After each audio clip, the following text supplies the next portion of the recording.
Raider Nation, what's going on? It's Mitchell Renz here, host of the Raiders Report, and it's Tuesday, which means we go live here on the show. For those that don't know, we go live every Monday, Tuesday, Thursday, Friday at 4 p.m. Eastern Time, though I will admit I'm not going to be live this Friday, only on Thursday. My fiance Alex and I were moving tomorrow and on Friday, so unfortunately, no Friday happy hour, but we will do Thursday, Friday happy hour anyway. Coming up live here on today's show, every time something big happens, whether it's free agency, whether it's the NFL draft, I always want to sit up here and I go, all right, well, what are the things that go through my mind? And because there's not too much news and there weren't too many rumors that were out there, I said, you know what? I'm going to do like 3 segments today. The first thing is going to be this. If the season started today, if the Raiders had to trim that roster all the way down to 53 players, what would it look like? So today, I'm going to get on my shears here a little bit, and I'm going to trim this roster up. I'm going to get this thing down to 53 players if the season started today. Then,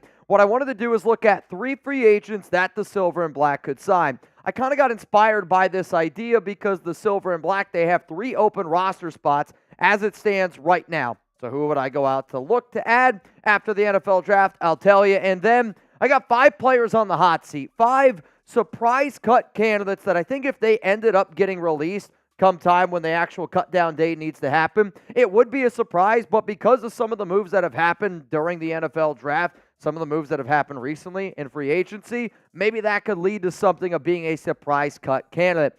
Speaking of something that was surprising yesterday, Chuggs and I are getting ready to packing up. We're getting ready to go, heading out the door, and then all of a sudden, breaking news, Las Vegas Raiders sign Michael Gallup. We're live here on the show. Shout out to all the real ones that pulled up with us late last night. And also, shout out to all the real ones that decided to hang out with Chuggs and I a little bit on Celtics and Heat. We had a good time.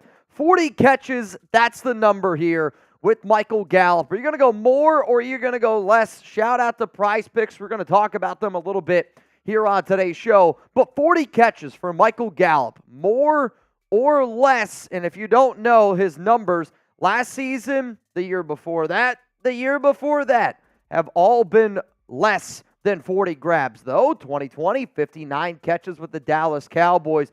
Let me know what you guys are thinking. You're going to go more, you're going to go less here with Michael Gallup. Juan Hernandez, more. Ben Jones, more. I see a less from Jacob. What up, Jacob? Cloud's going to go with a more.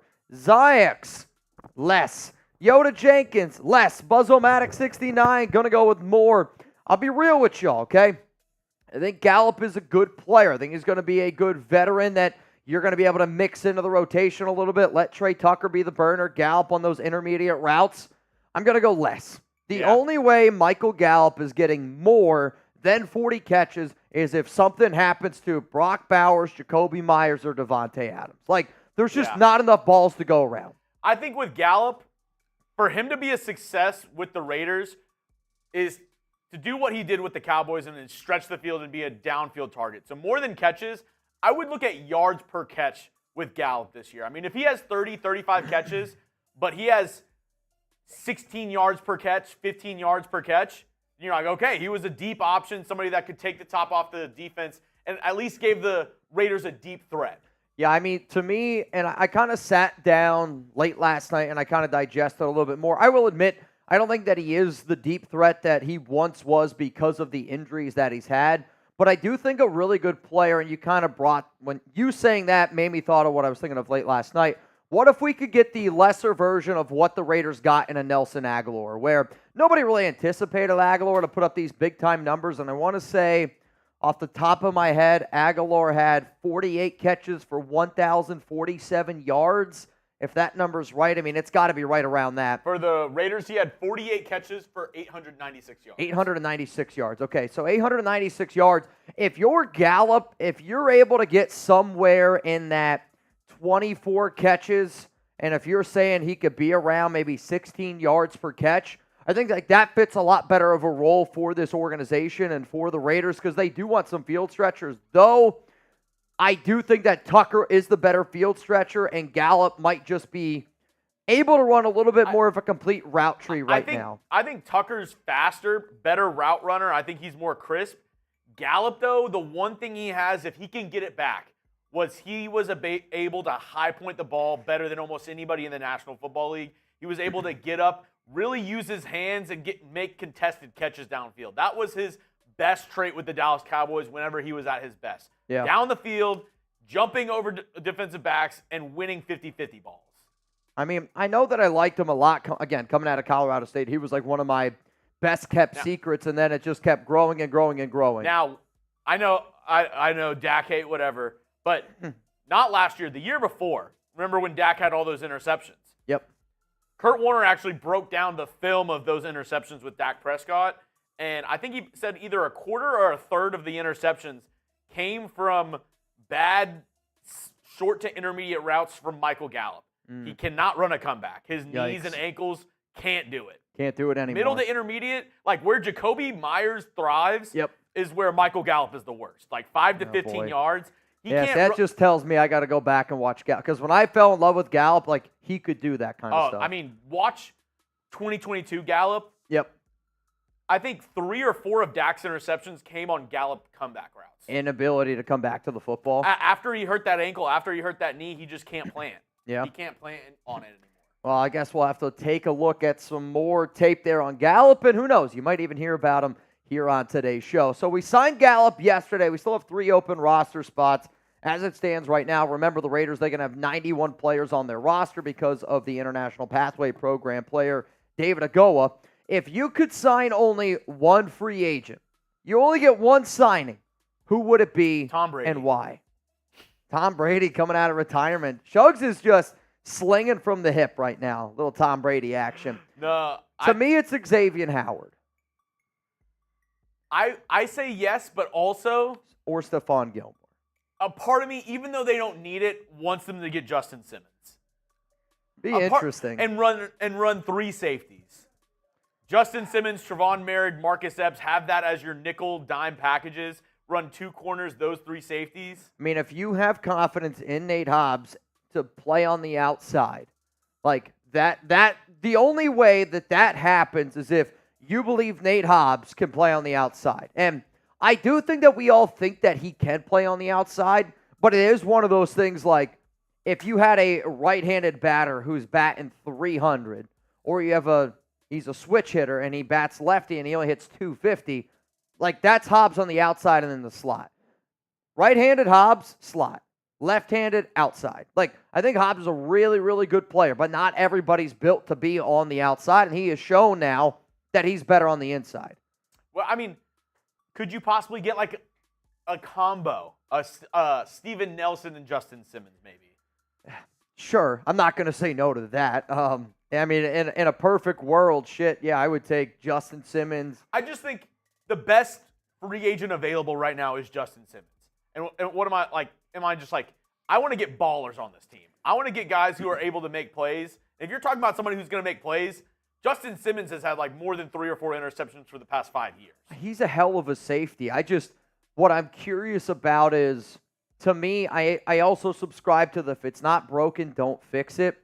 And you're going to have to move something around with Epps or Merrick to make the Simmons signing work. And that unit was really good last season. I think in like nickel dime packages, especially when you play against the Chiefs 2 times a year, the Chargers, now the Chargers have a new offense, so that may be different. But going up against your biggest rival, the Chiefs, they like to spread you out. They like to get a lot of receivers out there. So I don't know.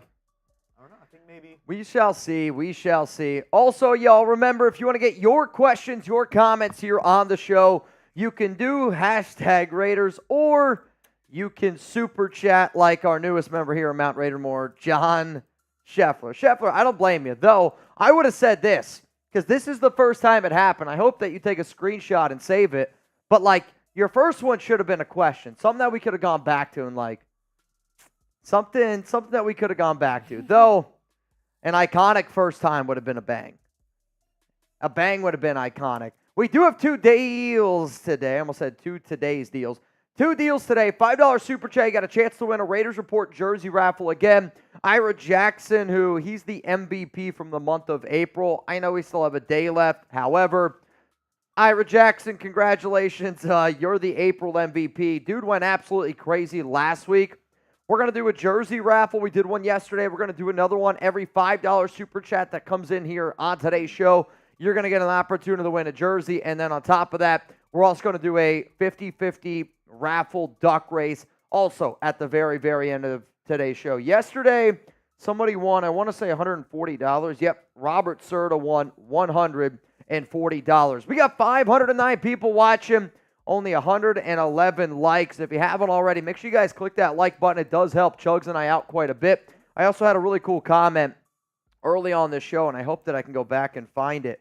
It was from Scott. It said, always love the show. Awesome content, awesome information, and I couldn't have asked for two better hosts, limited time. The makers of my son were so confident in this product that they are. So, I mean, I'll say this. It sounds like a guy found our show through his son, said that we do a really good job. If you want to say that, yeah, we do a good job, click that like button. It does help us out a lot. Give us 5 stars. 5 stars. Ron, I had to pull up Ron's comment because Allie was telling me this morning, she said, Ron was rocking with me during the whole Celtics game yesterday. Oh, really? That's dope. I mean, I think it's really cool when the people that watch this show decide, all right, you know what, Raiders Report's over. Let's hop on another stream. I walk in today. Yes, I have watched this. I walk in today. I said, Allie, how's it going? She goes, you know who's a real one? Raspberry. Yeah? Ron Raspberry. I think she also said get a pick, but. Yeah. Her words, not mine. Her words, not mine.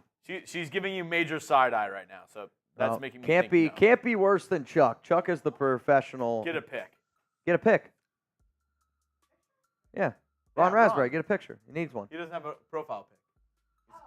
Yeah. His Yeah. license photo's not a pink R. He needs a photo. Get one. All right, how about this? We talked about Michael Gallup, and I do think the signing of Gallup will impact Trey Tucker. I think the drafting of Brock Bowers will also impact Trey Tucker. Do you think this upcoming season, more or less than 500 receiving yards for the second-year receiver out of Cincinnati? What do y'all think? I mean, 500 is a pretty good number. Pretty good number. I mean, I would say in order for him to get 500 receiving yards, he's got to be around 31 catches.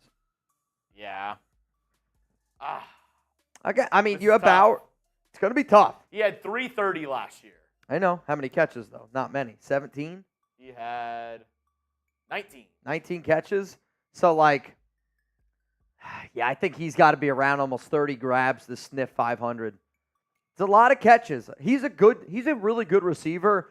I actually do think he's going to get a lot more special teams work this upcoming season. I mean, because they signed Gallup, because they went with Bowers, not that they're going to waste Trey Tucker, but I do think he's just so electric with the ball in his hands.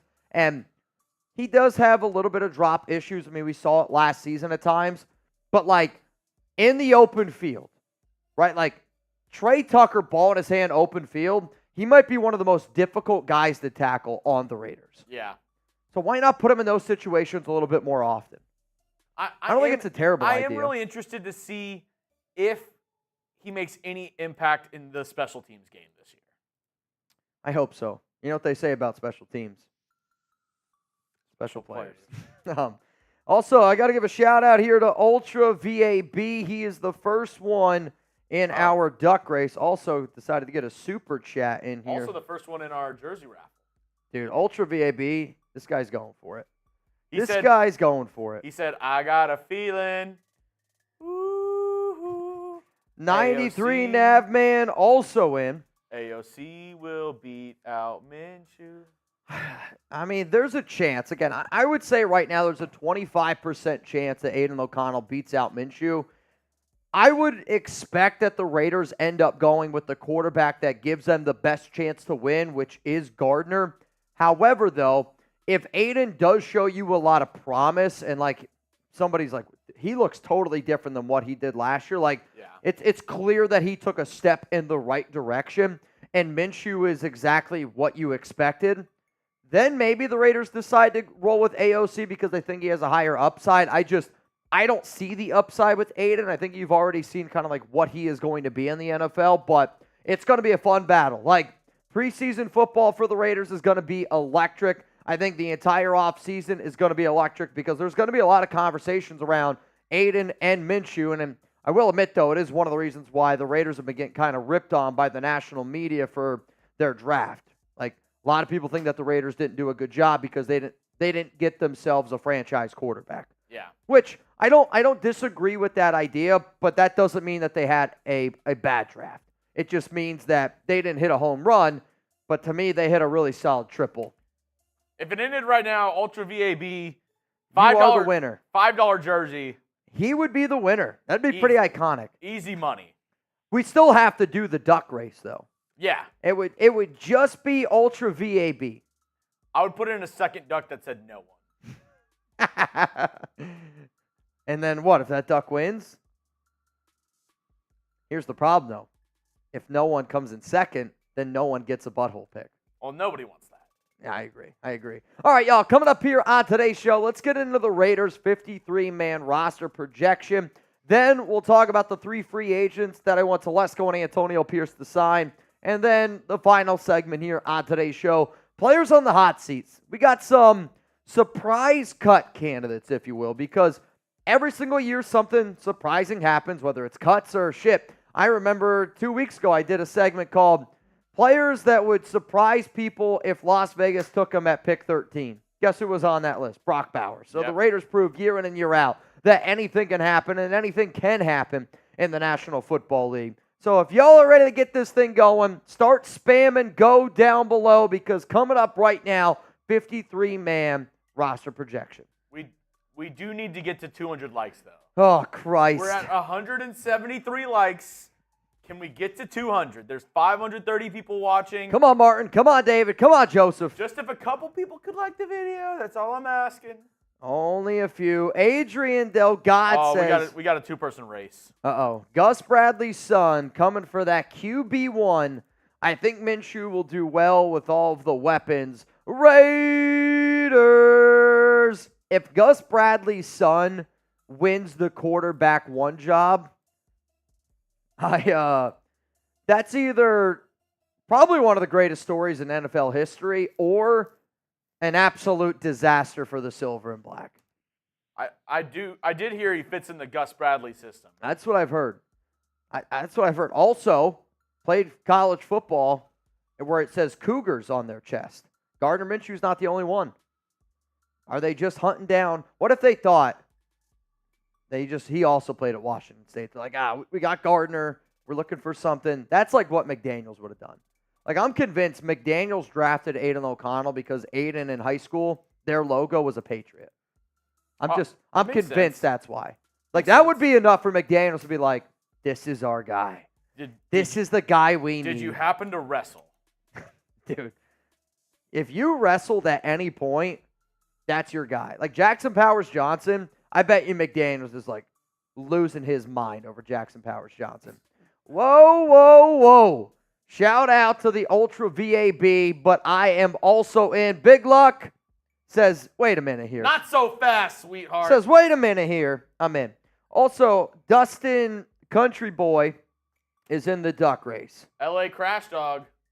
Dustin Country Boy. Is this the first time LA Crash Dog has not missed anything? Probably. I'm actually shocked. Woke up early today. What's up, fam? To me, this is like when Alex gets up before me. Like, I'm almost like, what's happening here? What time is it? Are we late? Are we the late ones? Did we start late? It's 5. Somewhere. Imperial, I have a feeling Brady will come out of retirement for 1 year and play for the Raiders. AOC will learn from Brady.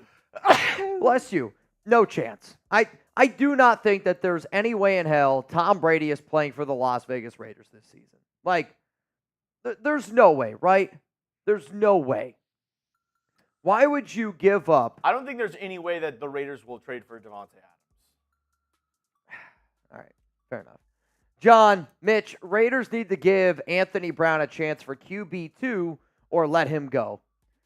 I mean, if he's cheap, why would you let him go? If he's good enough to be Here's the QB2, thing, guys. Anthony Brown is not a quarterback 2 on any NFL team in the league. Like, there's not a single team that looks at Anthony Brown and go, that's a quarterback 2 on our roster.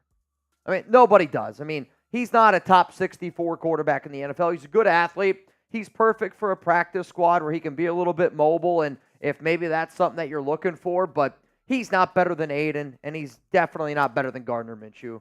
Rick, Bauer will be a joker.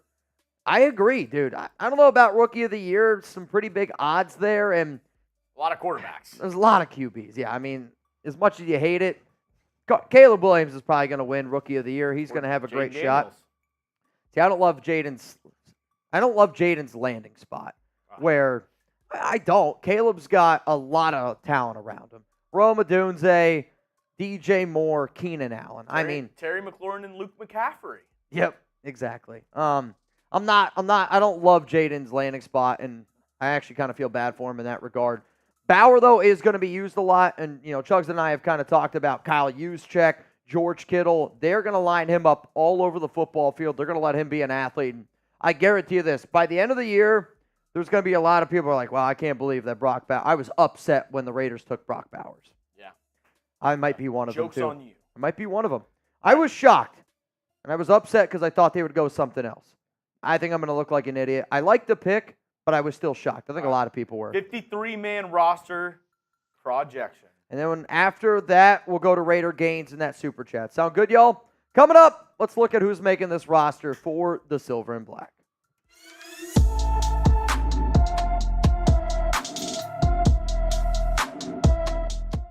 Raider Nation, what's going on? It's Mitchell Renz here, host of the Raiders Report, and coming up on today's show, we're going to be projecting the Las Vegas Raiders 53-man roster after the 2024 NFL Draft. I like to do these type of shows to give you an idea of what I'm thinking of what the Silver and Black's roster is looking like. AP and Telesco did a hell of a job during the draft, and I wanted to look into my crystal balls and have a little bit of fun here in the world of, let's say the season started today, and you had to trim that roster down to 53 players. Which guys are making it, which guys are right on the bubble, and which guys, unfortunately, would not be a part of this team. Currently, the Las Vegas Raiders have 88 players on their roster, and because they have the International Pathway Program player David Agoa, they're allowed to carry 91. Now, here's the thing.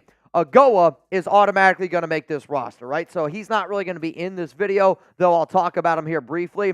The Raiders, though, they got to try to figure out how to get that roster down to 53, and the cuts usually come at like that last week in August, which don't worry, we'll be live for. We'll be breaking it all down for you. But like, this is why you subscribe to the show. I know there's a lot of people out there that think, oh, the draft's over, nothing to do. That ain't going to be us. If you want Raiders videos 24/7, and for this year, not just 365, but 366 days, we got you covered. We're not going anywhere. The live content's going to keep on rolling. So if you bleed silver and black, if you're the biggest Raider fan that your friends know, that your family knows, we're the show for you because we're the exact same way. I also got to give a shout-out to the Noti Gang here. Shout out to Gary, Jamie, Fish, and Riffs. Y'all are part of that Noti Gang. It means you're subscribed. It means you take a lot of pride in being there early in the comments every time I drop a video. When I see people part of the Noti Gang, that means they give a shit. And we got a saying here at Chat Sports, it's about giving a shit. Let's go now through the positions by positions. I'm going to start with offense, and then I'm going to go to defense. Also, the number that you're about to see next to these players is not the number that they are wearing. It is simply the number of me counting out the 53-man roster. So as it stands right now, the Raiders quarterback room, you got 4 guys on this list. Gardner Minshew, Aiden O'Connell, they are locks to make this roster. And I kind of thought about, do I decide to go Bradley? Do I decide to go with Anthony Brown? Because I believe that this team wants an athletic QB, I am going to roll with Anthony Brown here on this 53-man roster just to be able to put him out there, throw him out, and even if you got to move into the practice squad, it is what it is. But I see the Silver and Black keeping 3 quarterbacks this upcoming season just like they did last season. Let's go to running back, and it's kind of weird doing this show without Josh Jacobs, and I've been doing this show since 2019, 2018, and every year I've done it, I've had Josh on this segment. You got Samir White, you got Alexander Madison, Amir Abdullah. To me, those guys are going to make this roster on top of the fact that you drafted Dylan Laube in round 6, pick 208. So those guys are a lock. But what does that mean then? Out of McAllister, Britton Brown, Sincere McCormick, the player that if they decide to keep 5, and I have the Raiders keeping 5 running backs here, I'm going to go with Sincere McCormick, the player that I just believe is the superior talent to those 2 other running backs. They're going to keep Madison because he's one of the best pass-blocking running backs in the league, and when you have 2 quarterbacks that aren't very mobile, I do think something like this is important. Amir Abdullah, I'm saying it now, is going to have a bigger impact in special teams than he will catching the football, because catching the football is where Laube, I really think, is going to make an impact. And then just to have that other backup running back, Sincere McCormick, right now we are at 8 dudes. So here's my question. If I'm saying I'm going to be doing videos the entire offseason, I want to know how many years you've been a Raider fan. I'm not afraid to admit I'm a new Raider fan, man. I really, truly am. I will never stand up here on this show and lie to y'all. I am a new Raider fan since 2019. Since the first time I went to Oakland, I was hooked. I was hooked. I grew up not rooting for any teams. I only did fantasy football. First time I went out to Oakland for the F. Antonio Brown game, I was hooked. So let me know down below. It's going to be the pinned comment on today's show. You're about to get hit with the YouTube ad break. Scroll on down and let me know, how many years have you been a Raider fan? Let's now go to the wide receiver room. We got one of the best in the biz in Davante Adams. And if you haven't seen his show with Max Crosby on Max's podcast, you got to go check it out, because Max and Davante, when they talk, you got to listen. It gives me chills. Jacoby Myers, the Raiders just signed Michael Gallup, and I am going to consider Brock Bowers this wide receiver slot hybrid of a offensive weapon. They're going to be able to line him up all over the football field, and I'll be real with you. This is where it got really, really difficult for me, and I had to go through the defense, go back to the offense, figure out who I wanted to keep, and I am only going to keep 5. This is all I'm keeping, 5 wide receivers, and I know some of you are looking, well, Mitch, you're putting Brock Bowers here as a wide receiver and a tight end. I am, because all those other guys to me are practice squad. And when it comes to DJ Turner, Christian Wilkerson, I mean, I was kind of like, they weren't good enough to make the list. And I think you're going to see what I did, and you're going to like what I did out there. Let's go to the tight end room now, because just a few days ago, I said that the Raiders are only going to keep 3 tight ends. And I believe that. They are only going to keep 3 tight ends, right? So you got Brock Bowers, Michael Mayer, Harrison Bryant. So I know a lot of people watching the show right now go, all right, well, that's easy. You're just going to put the 3 guys that are pictured in this list. Not quite the case. To me, the 3 tight ends, when I consider the 53-man roster now, Michael Mayer, Harrison Bryant, Zach Gentry. The fact that the Raiders took Brock Bowers at pick number 13, knowing they still had Harrison Bryant, knowing that they had Michael Mayer, knowing what Luke Getsy likes to do with a 2 tight end system, that tells me that I do still think that Gentry has an opportunity to make this roster now if they decide to keep these 3 tight ends and then use Brock Bowers as that wide receiver tight end hybrid type of role. Because even Michael Mayer, again, he's more of a tight end than what Bowers is, but even him, he can catch the shit out of the football. Let's go to the offensive line now here on the Raiders Report. And man, oh man, was this another very, very difficult decision that I had to make. But one of the good parts about having difficult decisions for a 53-man roster usually means that your team is getting better. Hell, I remember a year or 2 ago when I did this with McDaniels, I was like, this is way too easy. But you got Colt Miller, Jackson Powers Johnson, Andre James, Dylan Parr, Thayer Munford. I do believe that all those guys are a lock to make it. And since the fact that the Silver and Black decided to go out and draft Delmar Glaze, that's another player that I'm going to add to the rotation here. The other players that I decided to keep, I'm only going to go with 8 offensive linemen. I know that this organization really likes Cody Whitehair and think of him as probably like your Greg Van Roten this upcoming season. He's got the connections with Luke Getsy, also can play guard, can also play center. And then Jordan Meredith, I would say, is your 8-man who also does provide a little bit of that flexibility.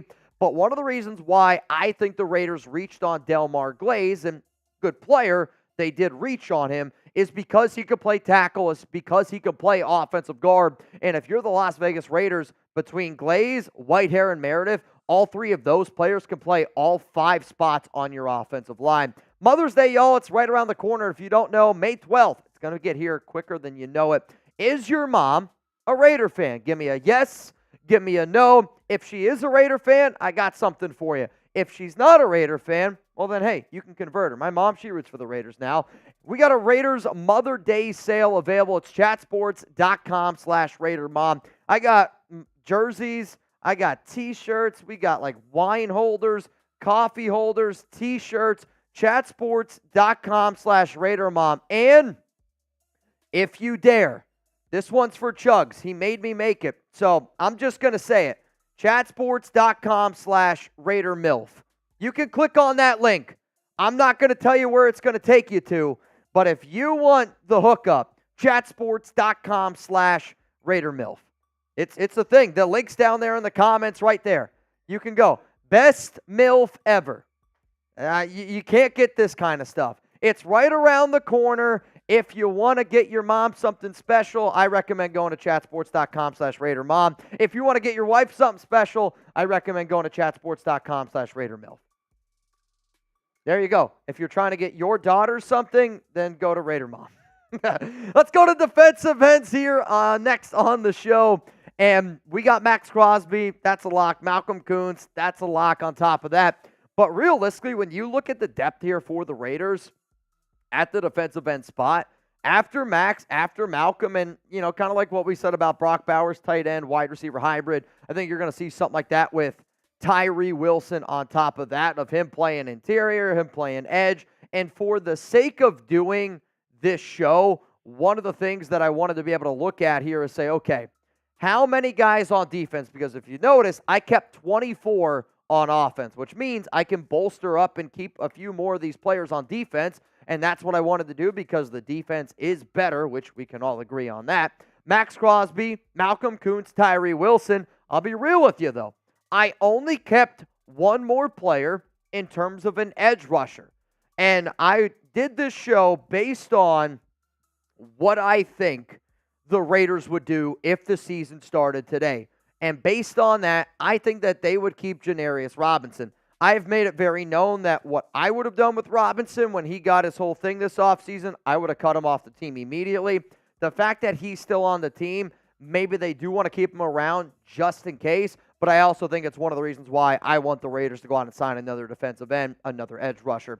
Let's now go to defensive tackle, and this might be one of the deepest units that the Raiders have. And man, oh man, I've probably said it 100 times already this offseason, and every time I just laugh, I grin, because thank for the effing Lord, we finally have a good defensive tackle room. You got Christian Wilkins, John Jenkins, Tyree Wilson, Adam Butler.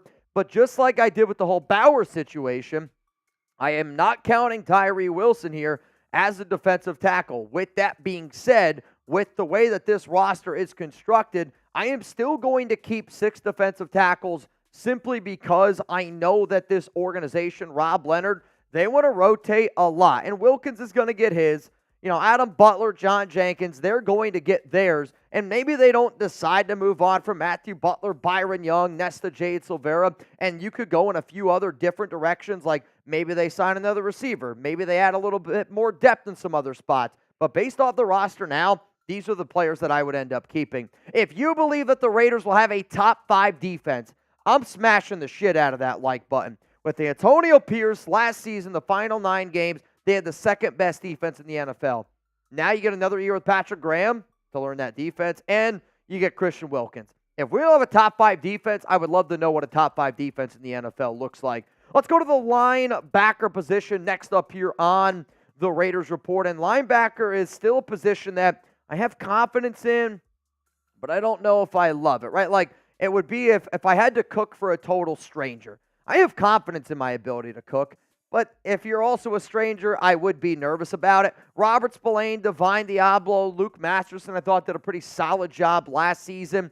The Raiders drafted Tommy Eichenberg, so you know that he's going to end up making this roster. And the Raiders, they like Darian Butler. They like Kanai Malga. Those guys continue to stick around on this team. Amari Burney, he was drafted last year by this previous regime. So does that mean he makes the cut? For me, he does end up making this cut. And I'm going to go with 5 linebackers, which I'm actually kind of surprised that I'm doing.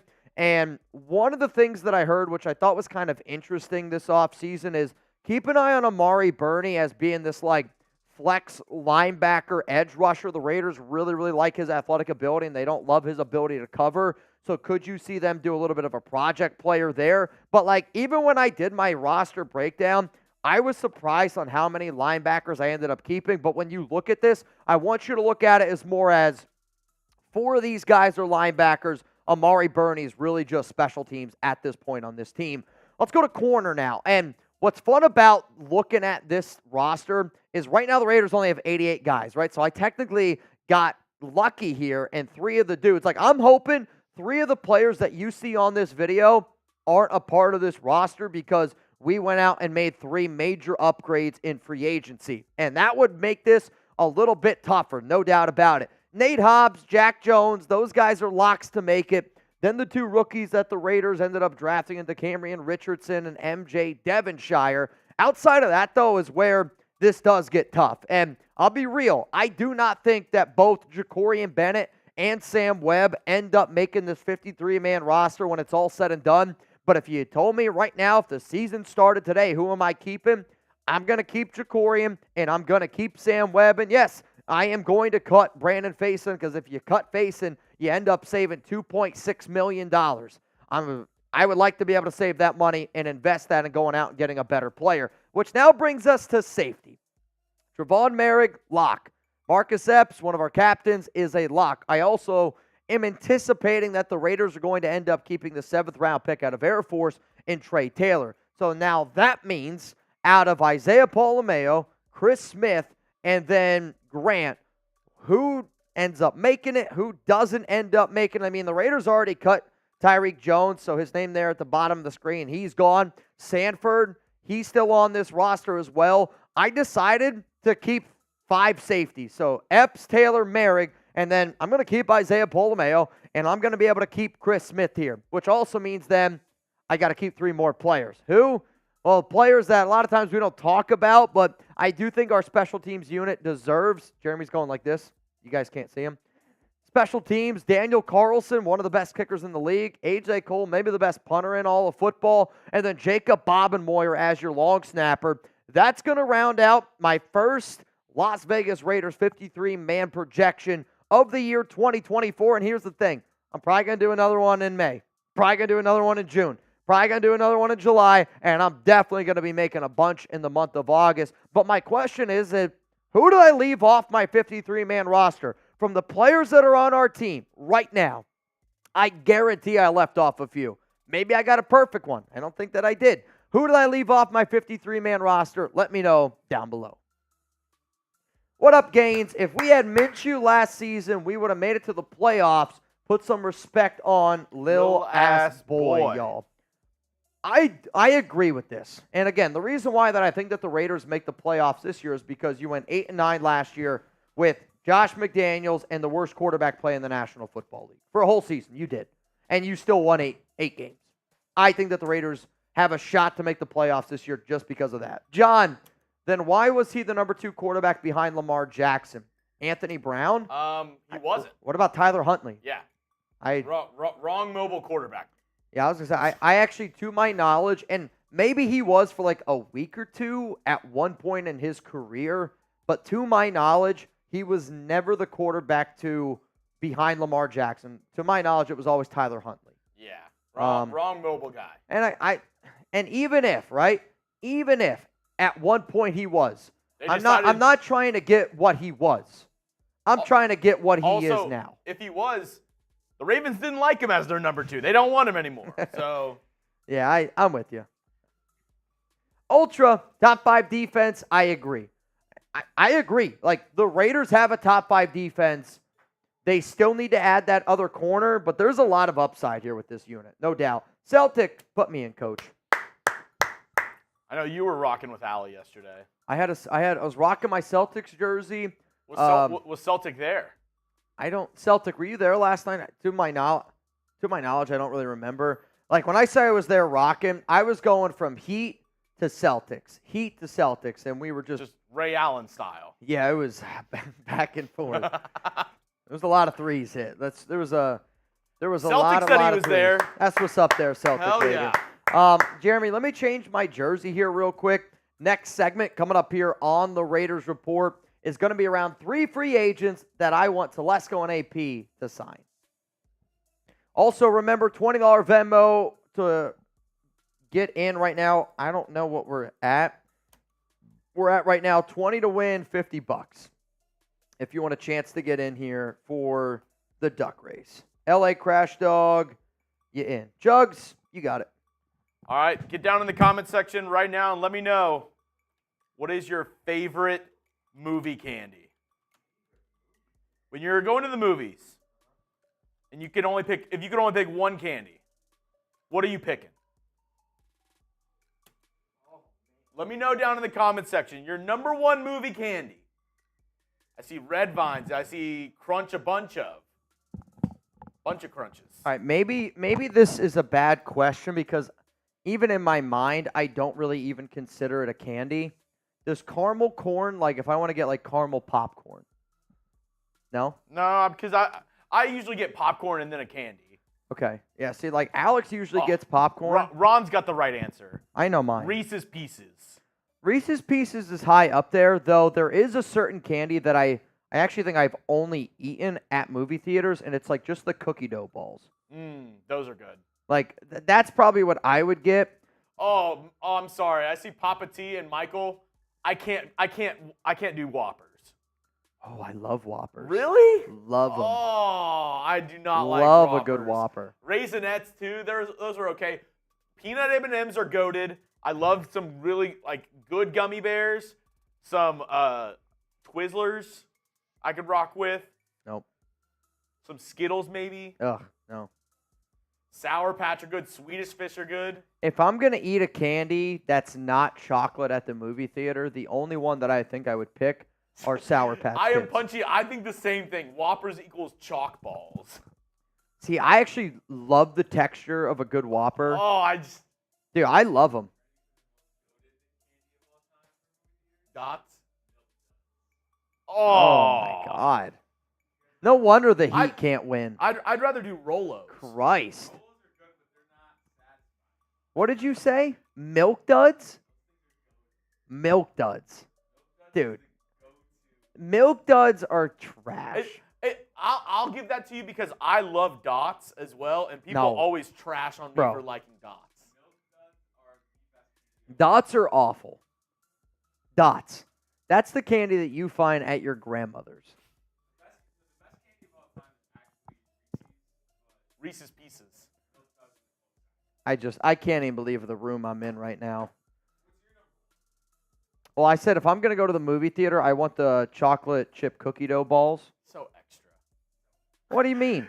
If you're going to do it, do everybody it. get one candy. Mitch, can I have the chocolate chip cookie dough balls? Yes, that's the point. No. Who eats Milk Duds? Exactly. I've had Milk Duds at the... There's I do have to say, nobody's though, ever said that before. I do have to say, though, the one bad thing about Milk Duds is... The one bad thing about Milk Duds is that... Yeah, Seeps and I are online. If you get an old pack, though, they're awful. What? Of Milk Duds. They have to be a fresh pack. Like, if you get a pack that's been sitting on the counter of Walmart or wherever you get it for too long and it's like they become hard, I'm out. Yeah. Oh, Dots are way better than Juji fruits. Better than what? You know, the like little Juji fruits or whatever. I thought you were effing with me. There's Sour Patch Kids, and then there's another candy. Yeah, Juji fruits. Look. I don't believe you. I can't tell if you're serious, if that's real. That is real. Is Dots that are way real? better. I thought you were making a you joke. Juji fruit. No. I don't know if you're... I've never heard of those in my life. Allie, best movie candy?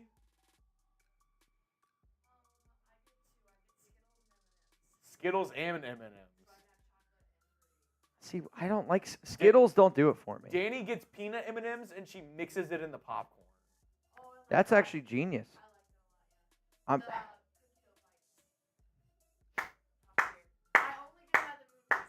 She said cookie dough bites. That's the right answer. That's the right answer, dude. John, I don't know if I rock with this. Goobers? No, he said chili cheese nachos over candy at the movies. I don't want something that Wait, what are you saying? Oh, he's saying he would eat chili cheese nachos instead of candy. Okay. I thought he was saying... A candy named chili cheese nachos? No, I thought he was a psycho and put candy on top of his chili cheese nachos.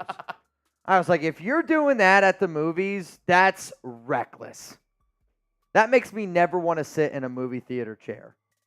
Because I know that John's over here eating chili cheese nachos topped with Skittles and M&M's. Scale of 1 to 10, 1 being you don't add any butter. 10 being your popcorn's almost wet. How much butter do you add? I'll be real. I don't eat that much popcorn at the movie theater. I get caramel corn.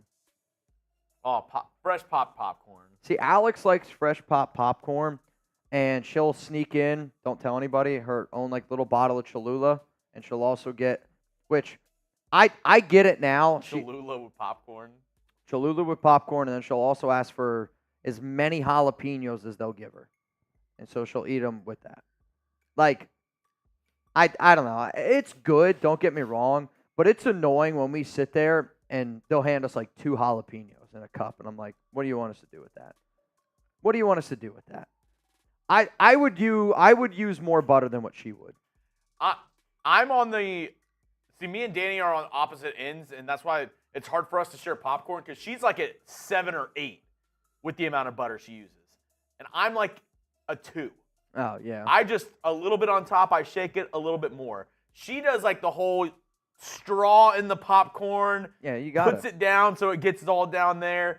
Douses the top with it. I want like cheese on my popcorn. I'm not just eating butter and popcorn. Like that's boring to me. Like I look at popcorn the way I would a quesadilla. Like I'm not just gonna heat up a quesadilla and put a little bit of butter and I'm eating that. No. Worse, I'm gonna put like a little bit of cheese on there. Like you want something else to that tortilla. Like buttered popcorn is too boring for me. It's like pretzels. Yeah, what am I doing? Pretzel, you got to dip it in something. Nah. You know I'm a sauce guy. You already know. All right, y'all, let's get into this next segment coming up here on the show. Reminder, $20 Venmo. You have a chance to win as it stands right now, $50 here on the show. And then every $5 super chat that we get, you're going to be entered in to win a Raiders Report jersey. And that one's courtesy of Ira Jackson, which I think I saw Ira earlier here in the chat. So if you guys want, if you see Ira, show him a little bit of love. Spam Ira down below. All right, to the 705 people here. Y'all ready to get into this next segment? AP and Telesco. I don't know if they were watching our show yesterday, but we were talking about signing Michael Gallup. And I said, if the Raiders want to sign one wide receiver, the name should be Gallup. Hour and a half later, Raiders sign Michael Gallup. So we'll see today if they're listening on what we are doing here for the Silver and Black. Scheffler said jalapenos are like candies. Do you know what's really good? Last food thing I'll say before we do the. I'm cut. getting hungry. One of the best dips ever. Uh-huh. One of my mom's friends used to make it, and then my mom started making it. It's cream cheese, candied jalapenos, and Rotel, and you put it in a blender and you mix it up. And it's like a sweet candied jalapeno dip. That with Fritos, I'm telling you, candied jalapenos are where it's at. Oh, I love pickled jalapenos. Have you had candied jalapenos? I actually don't know. So it's like anything candied though. It's basically like a jalapeno that's like covered in sugar, and then they let it set in the jar so that it's like. I appreciate that you explained it to me. Sweet and spicy. I appreciate the fact that you don't think that I know what candied means. I think half the people in the office, if I said candied jalapenos, sure, I don't disagree with that. They would have no idea. I bet you half the people in this office wouldn't eat a jalapeno. If you had a pickled jalapeno, a candied jalapeno, they're not even going to try it. They won't even try it. The people here at this office, they don't eat food. It's so spicy. They don't know food. They don't know food. Drives me insane. Coming up. Aggressive. One more, and then we'll get to it. Trust me, boys. Popcorn dipped in nacho cheese. I mean, I trust you on that. I try. That sounds great. I trust you on that one. I do. Oh, Scotty Too Hottie, that's a good one. I got everybody here at the office addicted to nerd clusters for a little bit. Nerd clusters are good. Nerds actually might be my favorite candy. Marshall. Like candy that's not chocolate. Top movie candy, go. Bunch of Crunches. Somebody said that. Reese's Pieces. What the hell are a bunch of crunches? I think it's like the little crunch, like they're like crunch balls. Yeah. It's like, you know, the candy bar crunch? Oh, okay. They're like the little balls of it. I gotcha. I was like, I've never heard of Crunch a Bunch balls. What did he say? Crunch. Yeah, either way. I haven't heard of either. I'm not even convinced that it exists. We're just making up things It's okay. here. Mitch said his favorite candy to eat is cookie dough. Not a real candy. What do you mean it's not a real Not candy? a real candy. I will pick chocolate over anything, especially a bunches of crunches. I mean, no, actually, I do like bunches of crunch. Of course you do. It's great. All right, let's get into this next great. segment. 3 free agents the Raiders should sign. Raider Nation, what's going on? It's Mitchell Renz here, host of the Raiders Report. And coming up on today's show, we're going to be talking about 3 free agents that I want Antonio Pierce and Tom Telesco to sign to the Silver and Black. As it stands right now, the Raiders are somewhere around $15.6 million in cap space after the 8 picks that they had in the draft. After signing Michael Gallup, they have 3 open roster spots, and they can get up to 91 players on their roster because of David Agoa, the International Pathway Program player.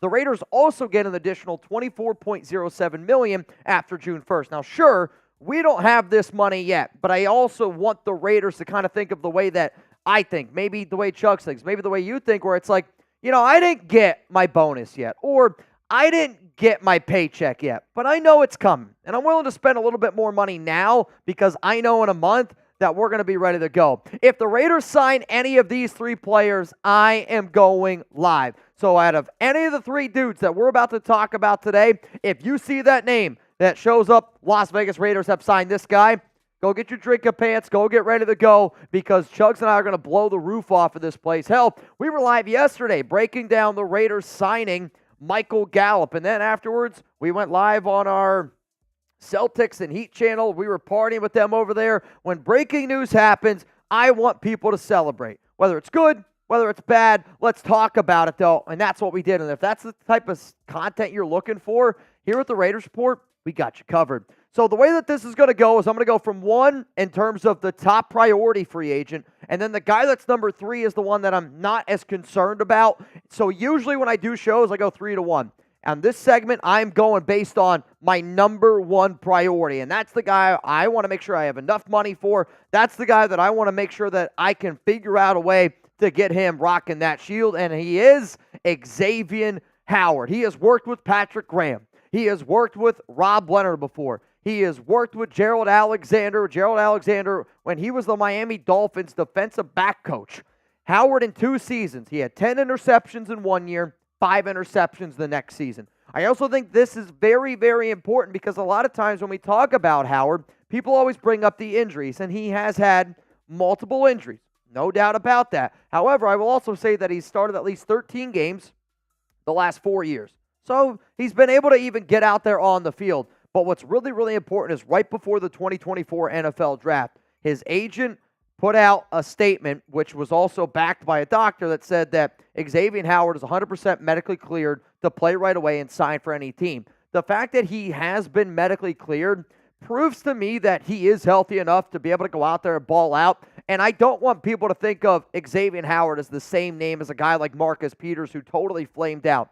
To me, I want you to think of a guy like Howard of really taking that ability of, we could find a legit cornerback 1 that could take our defense to the next level. Last season, had a 62% completion percentage against him, gave up 502 yards, 2 touchdowns, had 1 pick, 12 PBUs, and a quarterback rating against him of 86.7. Over the past 4 seasons, and the years that I was talking about Gerald Alexander being his DB coach, you can look, it's still pretty recent, back in 2021, back in 2020. And I understand that Howard probably isn't going to be the player that, you know, you think of that legit number 1 corner on your defense. I'll also say this, though. I am old enough to remember when everyone was like, oh, Casey Hayward is washed.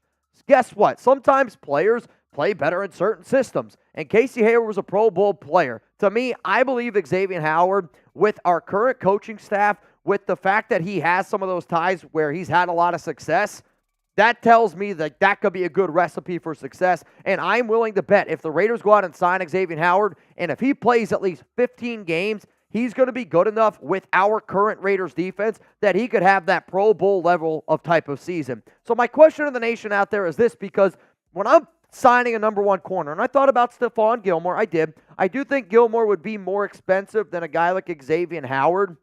On top of the fit, I want to see what Howard looks like with our defense. But if the Raiders sign Howard, okay, Do they have the best defense in the National Football League? This is going to be the pinned comment, and I want you to answer this honestly. Give me a yes, give me a no. Let me know what you guys are thinking down below.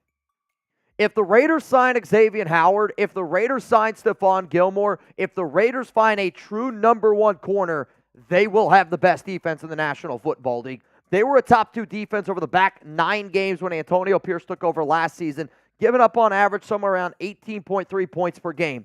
With Christian Wilkins, with another year in Patrick Graham's system, with another year of Jack Jones, our top 2 safeties, you got a better linebacker room here, a little bit better. But if you're able to add somebody that has the swagger of Xavien Howard and he's healthy, that's what the best defense in the National Football League looks like. And I would love for it to be a part of the silver and black. Coming up here next on the show, I got 2 more players, okay? 2 more players that I want AP and Telesco to go out and sign. And if you didn't see, we put out a show on Monday of players that I want the Raiders to sign. The name, Michael Gallup. An hour later, the Raiders ended up signing Michael Gallup. So Telesco, AP, if you guys are watching and you want to join, you just let me know. I also know that if you guys want to have a lot of fun with America's #1 fantasy sports app, PrizePicks is where the action is at. Go to prizepicks.com/CLNS and make sure that you use code CLNS for a first-time deposit match up to $100. You can now win up to 100 times your money on PrizePicks with as little as 4 correct picks. You can turn $10 into $1,000 with NBA, NHL, and MLB entries today on PrizePicks, America's #1 fantasy sports app. PrizePicks is really simple to play. I can make my picks and submit my entry in less than 60 seconds. Quick withdrawals, easy game plan, and an enormous selection of players and stat types are what make PrizePicks the #1 daily fantasy sports app. For me, I love watching the NBA. I love watching MLB. I shouldn't say I love watching MLB. I like watching MLB. I love it when I do have a few picks down with PrizePicks. But also, this is a football show, and I just have a lot more confidence in my ball knowledge on the NFL, giggity, than I do in baseball or in basketball or definitely hockey. So for my picks that I have, and if you want to roll with mine, I took Bryce Young, CJ Stroud. Give me the more on that. Anything FKC. I'm going to go less there on Chris Jones with 11.75 sacks. So bottom line is this. Even though Raiders football is over, even though the NFL is not currently going on, you can still have a lot of fun by watching these events. And I'll also say this. If you need an excuse to watch the NBA playoffs, because I am in this boat right now, put down 10, 20 bucks and tell your significant other, your wife, maybe if you want to teach your son, your daughter, a little bit more about a sport, put down 10 bucks, have them interested in a certain player, and if they win, well, you get the money. Now, your significant other, it might be a little bit harder of a sell there, but I will say this. This has gotten Alex to watch NBA playoff games with me. Hockey, too. We watch the Vegas Knights and the Dallas Stars. If we don't play PrizePicks and if she doesn't have a chance to win, then I don't get a chance to watch the game. So, 2 birds, 1 stone. Shout out to PrizePicks for sponsoring the Raiders Report. Let's go to the next player here. We're going to go again to another player that used to roll with Miami, Emmanuel Ogbah. And I recently did a show of my 53-man roster projection. If you haven't seen it, please go check it out. But one of the things that I really noticed is I was like, yeah, we have depth at defensive end, but it's not really good depth. And I want the Raiders to be able to go out and add another edge rusher, another defensive end, because if, God forbid, if Malcolm Kuntz or something happens to Max Crosby, you're effed. Also, I like the connection. Ogbah worked with Rob Leonard in 2020 and 2021. In those 2 seasons were his only 2 seasons where he's ever had 9 or higher sacks, and he had 9 sacks in both of those years. And Rob Leonard was an outside linebacker, defensive line coach, so which is kind of what Ogbah played, stand-up outside linebacker, stand-up outside defensive end. He also has that connection with Christian Wilkins, Adam Butler, John Jenkins, so I like that. And he's had at least 5 sacks in 4 of his last 5 seasons. He did have an injury last year, which forced him only to play, I want to say, in 9 games. And even last year, played in 15 games, only had 1 sack. And I think because Ogbah's over age 30, I think you'd be able to get him at a reasonable price. Nothing crazy, but like something where you could at least still get him, be a solid player. And I'm going to give a shout out to somebody that, I was always a big fan of, Benson Mayowa. And when you remember when Max Crosby was a rookie, Benson Mayowa had 8 sacks that season. That's the role that I would want Ogbah to play. When it's 3rd down, get Ogbah in the game. When it's not 3rd down, Get him out of the game, because last season especially, he really, really showed you that he doesn't have that commitment to being able to slow down the run, and he's a cheaper version of somebody like a Unique Ngakoue, I think, at this point of his career. But again, like, you got Tyree, but what if Wilson wants to play on the interior at DT, where I think he's going to end up going? I've made it very clear. I would move on from Janarius Robinson. We don't need that type of shit on our team, and I hope that they do end up moving on from him. But if you don't end up moving on from Robinson, then you got even more unknown players that really don't have any playing experience. And outside of Max and outside of a little bit of time last season from Malcolm, if you're in the AFC West, if you're in the AFC in general, it can never hurt to have too many edge rushers, especially ones that have worked with your DC or worked with players that have worked with Patrick Graham. Graham was the Dolphins DC in 2019. That was the 1 year right before Agba ended up going there. So those two actually don't have any overlap. But in terms of Rob Leonard, plenty of overlap there, plenty of player overlap. Agba, third down guy, pin your ears back in after the quarterback. So give me a name. I've already given you two. Who is a player that the Raiders should sign? I want you to let me know down below. I put out a video earlier on Tuesday morning about my top 10 NFL free agents list. And spoiler alert, the player that you're about to see on this show was not on that show. Why did I say that? Well, I'll get into that in just a moment. But coming up here, the final player I'd sign. The original idea behind this video was Xavien Howard, Emmanuel Ogbah, and Michael Gallup. I thought about doing this show on Monday when I talked to Chuggs, when we had like our whole like meeting breakdown, and I go, I want to make a video like this. And he goes, all right, well, who would it be? Michael Gallup was one of those names. Now, since the Raiders actually signed Gallup, I had to find a little bit of a different name. I will admit, some other honorable mentions out there. Patrick Peterson, if you wanted to use him as a corner safety hybrid. If you miss on it, Xavien Howard, or if it's too expensive, call Stephon Gilmore. If Stephon Gilmore says no, then you call Steven Nelson. If Steven Nelson says no, then you pick up the phone and you call Dory Jackson. And then two other names that I'll at least throw out there. MBS, if you want to add a little bit more speed, somebody that has that connection with Luke Getsy. And then just, if you want the best tackle out there right now, I'd say it's Charles Leno Jr. However, if I'm the Raiders, I'm going to look at adding another offensive tackle just in case, and just being able to add an extra offensive lineman that gives you a little bit of that flexibility, because right now the Raiders line, it's a very, very young offensive line. So do I want to add somebody that can play both tackle position, has also played a little bit of guard, and then I can get at a cheap price? I'm going to go with Cameron Fleming here for offensive tackle. And some of you are like, well, Mitch, we have Thayer Munford. Mitch, we drafted Delmar Glaze. You are completely 100% right. But when you look, and we'll show you here the Raiders' offensive line in just a second, I think you're going to be like, yeah, maybe adding somebody that has a little bit of a veteran presence to be a backup isn't a bad idea. But if I could find a cheap veteran offensive tackle who can legitimately play left tackle and can legitimately play right tackle, I'm on board for that. 3 years of AFC West experience, 62 starts under his belt. Like, if God forbid, if something happened to Thayer Munford, are we confident in Delmar Glaze's ability to be able to go out there right away and be your starting right tackle?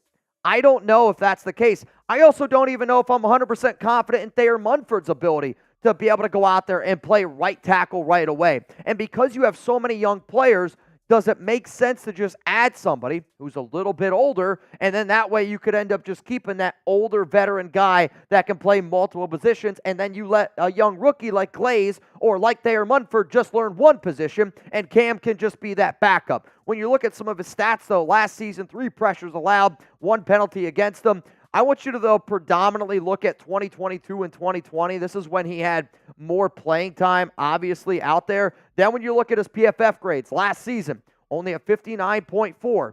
2022 had a 72.6 overall grade. 2021, a 71.7. Also, you're talking about a team that's got new head coaches, new offensive lines, new quarterbacks, a lot of changing up here. If I'm the Raiders, I pick up the phone, I give Cam Fleming a call, and I say, Cam, you're going to be a backup swing tackle for us that then allows your young guys, Munford, Glaze, to concentrate on one position, that also allows then Whitehair, who I think is probably going to be your other backup center guard that you end up keeping. You keep Whitehair, you keep Fleming, you keep Glaze, you keep Munford, and now you have a little bit more depth at your offensive line, because outside of the 5 names that are pictured there and outside of maybe one Delmar Glaze, there is not a single other player listed that I have at least somewhat confidence in. And if the Raiders don't have an offensive line with Gardner Minshew and O'Connell, nothing else matters. So one more time here, I got 3 free agents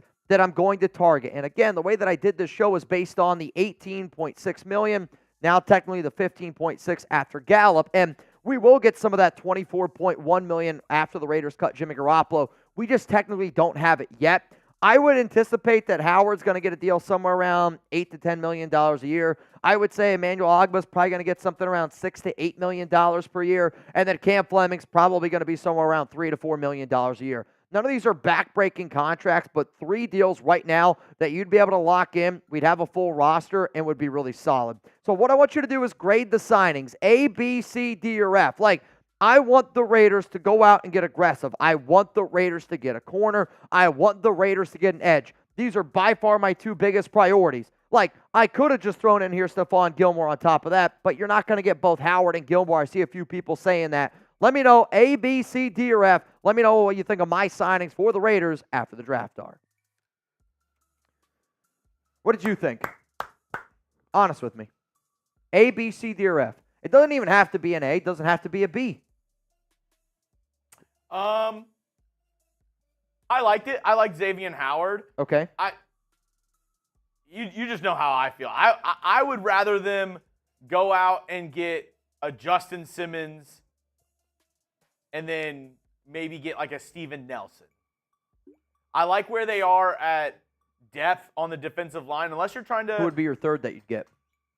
The third that I would get, probably I would go along the defensive line. Somebody that I really like, maybe want to, bring him in. He's a older guy, but I think he still has some left in the tank. Jerry Hughes. I like that. Calais Campbell. Interesting.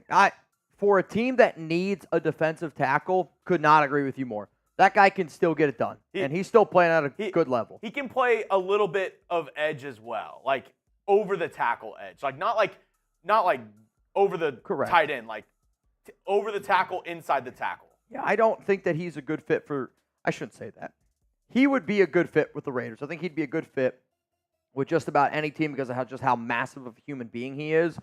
But based on needs, I think for other teams, yes. I think yours is more based on needs. Mine is based on who I think the best players are that can make, possibly elevate the team. I mean, I'd make the argument the best players available right now in free agency, Justin Simmons, Stephon Gilmore. I would say those are the top 2 names out there. Off the top of my head. Like, those are your 2 best players. With that being said, you're still getting an outside corner, which you need, so I would give it probably like B. Yeah. Like, now, if Stephon Gilmore was the exact same price as Xavien Howard, I might lean Gilmore. Yeah. I do think he's still playing at a high level. The only reason it's B is because the other 2 guys don't move the needle a ton for me. I think Ogbah can be good depth, but he can also be somebody who you sign and then cut him towards the end of the preseason. Maybe. I'm just looking at Ogbah as being that third down guy. One of my buddies, he's really well tied in with Miami, and one of the defenders, I won't give you his name, said that he hates playing with McDaniel because their offense is just so fast and so much speed that they're always feel like they're on the field. Wait, say that again? So one of my buddies, very well connected with the Dolphins, told me that a defender who played for Miami didn't like the way that they ran practices and didn't like playing for the Dolphins because their whole thing is speed.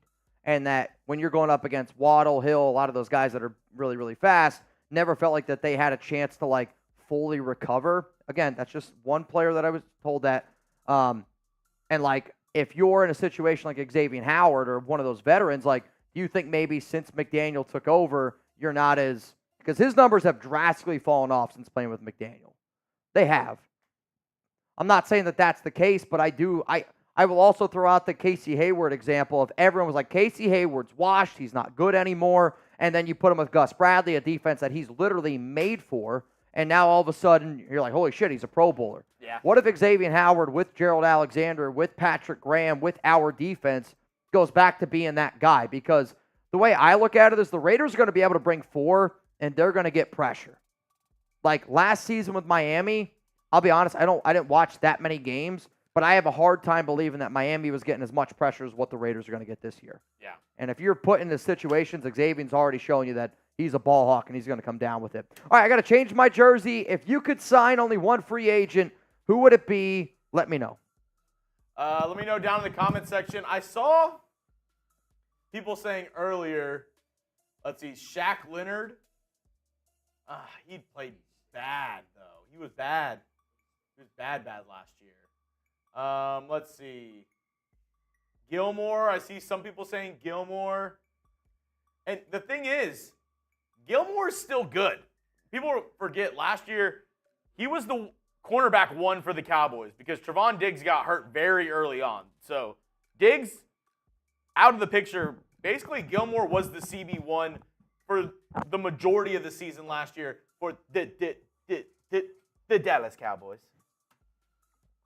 And I know Gilmore's like 34 years old, but I'm not trying to say that Stephon Gilmore and Charles Woodson are the same player, but I will say that they're the same player. That when you are that gifted, Charles Woodson's still an all-time great, but Stephon Gilmore at one point was the best player. He won Defensive Player of the Year at least once. So, I know that 34 scares people, but there's just sometimes some people are just different, right? Like Stephon Gilmore has lost a step or two, but he's still playing at a high level. Ira's saying we should sign Seeps. Who? He said Seeps. Seeps. I mean, Seeps has got his own thing going on right now. I mean, first he's got to try to beat South Carolina, and then after that, then he can play for the Raiders. I don't know. Seeps just needs to help us win one game at the JCC before he goes to the Raiders. Just one game. Too bad I won't be around to see it. Never again. Never again, man. Never again. I won't. Also, here's a cool little update on some Raiders rookie numbers, if anybody's curious. Brock Bowers, 89. Mm-hmm. Good number? Yes, no? Good. Jackson Powers Johnson, 70. Nice. I'm a little bit nervous about that one, but I think he's going to do well. DJ Glaze, this is a miss here, 71. 69. Needs to be 69. DeCamerion Richardson, 21. Mm-hmm. Takes over for Mika. I like that number. Tommy Eichenberg. 45? Yes. I actually like that number a lot. Dylan Laube. 42? 23. What do we think about that? If you're going to wear number 23. I honestly like running backs in the 40s. I think 44 is one of my favorite running back numbers. We got Trey Taylor. 37. I don't love it. I'll be honest. Though I believe he was 7 in college. So, and then MJ Devonshire. 42. 26. I don't hate that. All right. We also have actually some of the UDFAs. Carter Bradley. 7. 14. He's not making it. A Raiders quarterback wearing number 4. He's not making the team. Rashad Williams, 36. Okay. Phelan Sanford, 42. Woo Governor. Governor 44. Like it. I love that. I like it a lot. Jaquan Shepard, who they gave the most money to out of any UDFA, 46. Not making it. Amari Gaynor, 53. TJ Franklin. This is a defensive tackle, I believe, or edge. Franklin, 57. Tamari Fox, 60. Noah Shannon, 62. Jake Johanning, 63. Clark Barrington, 64. Will Putnam, 67. Andrew Coker, 73. Ron Stone, 76. Jeff Foreman, 80. Tulu Griffin, 81. I love that. Ramel Keaton, 82. Which we've been told on good authority, Ramel Keaton sucks. Dude, Governor 44 is elite. Though, I think they missed, but the next president's what, number 46, right? A Governor 46 would have been dope. Yeah. I am Punchy 33. Hashtag Raiders better get rid of that Cholula and get that any given Sunday sauce. See, I'll always say this. 1, I am Punchy. Thank you for getting a picture. 2, I'm always an honest human being. I would still rather have Cholula on popcorn than any given Sunday sauce. But yesterday, we posted it online. Any given Sunday sauce with honestly, anything Asian that I've had so far, I mean, if you use sriracha on like Asian food, any given Sunday sauce, much better. Again, I'm not going to sit up here and blow smoke up your butt, which, be kind of a weird thing to do anyway. Also, I'm not going to lie to you. I say no to what you're saying, but on Asian food, it's gas. I haven't had it yet, but I bet you'd be good. Asian food, and you know what else I bet you it's really good on? Breakfast tacos. Oh, dude, that sauce, I'm telling you, if you use sriracha on anything, the sauce Graf has, the any given Sunday one, is better than any sriracha you're going to have. It's like a more flavorful sriracha. Like, I think you had a good example. You said, was it you the other day, or was it, maybe it was Seeps? Somebody said it was like if you took a hot sauce and made it a sriracha. That was Chase. Chase? Okay. I mean, it's very good on eggs, like breakfast foods. Very good. I had it with some pizza the other day during the draft. That was good.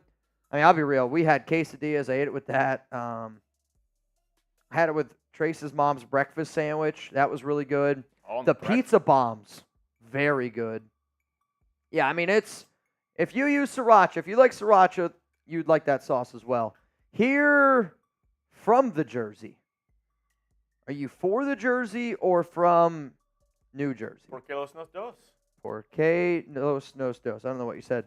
Anyway, every $5 super chat, you're going to be entered in for a chance to win a Raiders Report jersey. And remember, if you send in a $20 Venmo at Mitchell Renz 365, you are also in to win a little bit of money. Right now, $20 Venmo to win $50 here on the show. Sean.